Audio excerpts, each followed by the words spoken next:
नमस्ते, जय श्री कृष्ण, जय माँ त्रिपुरे, हर हर महादेव। मित्रों, सर्वप्रथम हम आज से एक सप्ताह के पंचांग के विषय में संक्षिप्त में चर्चा करेंगे। आज रंग पंचमी रविवार का पावन दिवस है। बहुत अच्छा है, बहुत से शुभ मुहूर्त आज के दिन किए जा सकते हैं। साथ ही कल 9 तारीख सोमवार को एकनाथ षष्ठी है, 10 तारीख को शीतला सप्तमी है मंगलवार को, और 11 तारीख बुधाष्टमी बुधवार को अष्टमी, साथ में शीतला अष्टमी भी है। 13 तारीख शुक्रवार को दशा माता व्रत किया जाएगा, जो हमारे क्षेत्र में और पूरे भारत में बहुत महत्वपूर्ण है। साथ ही अगले रविवार को एकादशी का व्रत रहेगा, पाप मोचन एकादशी रहेगी।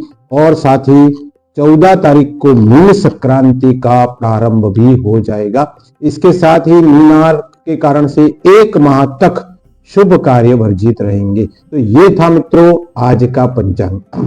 अब हम थोड़ी सी चर्चा ज्योतिष शास्त्र के बारे में करेंगे, विशेष रूप से ज्योतिष शास्त्र के वे पहलू जिसमें हमारी ये जिज्ञासा होती है कि भविष्य जानने के लिए ज्योतिष के कौन कौन से ऐसे तरीके हैं जिसमें ज्योतिष शास्त्र में हम अपना भविष्य जान सकते हैं। तो मित्रों, ज्योतिष शास्त्र में भविष्य जानने के बहुत सारे विश्वमय तरीके हैं, और पौराणिक समय से इन तरीकों में किस तरह से बदलाव आया इसकी संक्षिप्त में मैं चर्चा करूं। उससे पूर्व आपसे निवेदन करूंगा कि आप अगर चैनल को पहली बार देख रहे हैं तो उसे आप सब्सक्राइब करें। अगर आपको वीडियो बहुत अच्छा लगा तो लाइक करें, कमेंट करें, और ज्योतिष शास्त्र के आपके हिसाब से कौन से तरीके हैं, उसमें से आपको कौन सा श्रेष्ठ और अच्छा लगता है, उस पर अपने विचार भी दे, ऐसी मेरी कामना करते हुए मैं बात आगे बढ़ाता हूं। मित्रों, सबसे सटीक और महत्वपूर्ण तरीका जो वर्षों से, बहुत पुराने समय से चल रहा है ज्योतिष शास्त्र का, वो है हमारा वैदिक ज्योतिष, जिसे त्रिस्कंद ज्योतिष भी कहते हैं। दूसरा है एंथ्रोलॉजी। ये इटली में इसका आविष्कार हुआ, यूरोप वासियों ने इसको बहुत बड़े स्तर पर उपयोग लिया। एंथ्रोलॉजी एक तरह से मानव विज्ञान है, और उस मानव विज्ञान के आधार पर भविष्य क्या होता है उसकी जानकारी ली जाती है। इसे आजकल एक विषय के रूप में हमारे वैदिक ज्योतिष की तरफ पढ़ाया भी जाने लगा है। तीसरा है हस्तरेखा विज्ञान।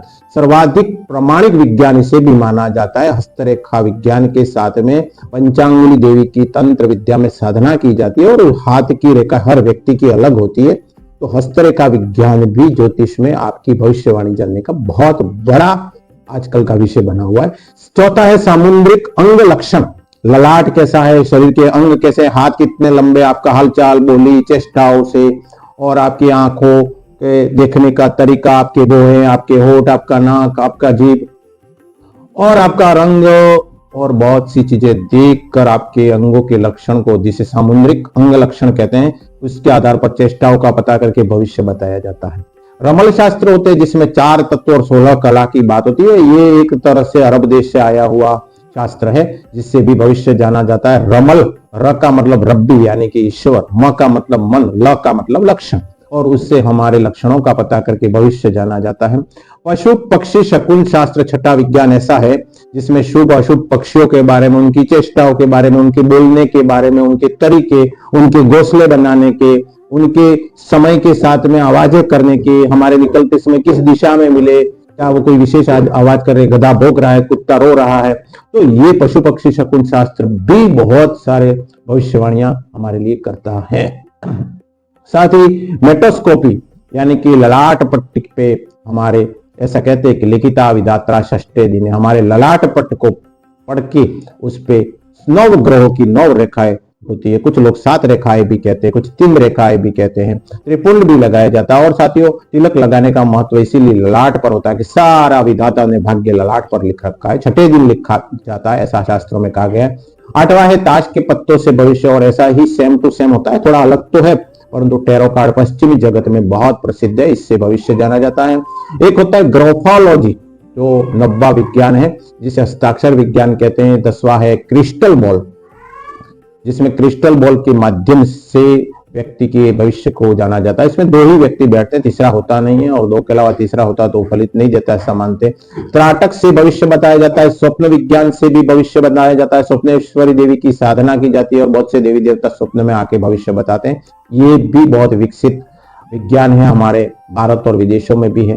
सम्मोहन से भविष्य, सामने व्यक्ति बैठाकर व्यक्ति अपनी शक्तियों से उसे ऐसा सम्मोहित करता है कि उसे पूर्व जन्म में ले जाता है और वो वहां के बारे में बताता है, फिर आने वाले भविष्य में आपका जन्म क्या होगा, आप क्या बनोगे, वो भविष्य इस तरह से भी जाना जाता है। पिरामिड से त्रिकोणीय पद्धति है जिसमें ये भी पश्चिमी जगत में बहुत प्रसिद्ध हुई। चाय के कप से भी बहुत से व्यक्ति भविष्य बताते हैं। हाजरात से भविष्य यानी कि एक मुस्लिम तरीका है जिसे काजली भरना कहते हैं आम भाषा में। अंगूठे के नाखून में भी भरी जाती है, छोटी सी डिब्बी होती है जिसमें काजल होता है। और कर्ण पिशाचिनी साधना से भी कुछ व्यक्ति भविष्य बताते हैं जिसमें कान में आकर पिशाचिनी बात कर जाती है और फिर वो बिना कुछ बोले आपका नाम आदि कुछ बहुत सारी चीजें बता देता है। लोग आश्चर्य करते कि ये कैसे हो गया।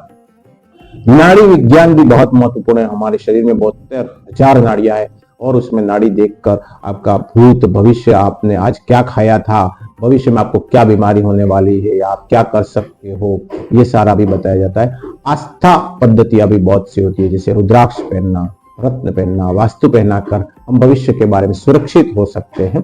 तो मित्रों, ज्योतिष में बहुत सारे विभाग बने हुए हैं, ये मैंने बताया, उसके अलावा भी बहुत सारी पद्धतियां हो सकती है। तो ये मैंने कुछ संक्षिप्त जानकारी देने का प्रयास किया। निश्चित रूप से मैं ये निवेदन करना चाहूंगा, आपको वीडियो अच्छा लगा होगा, कमेंट करें, इसके बारे में आपकी क्या राय है वो जरूर बताएं। धन्यवाद। जय श्री कृष्ण।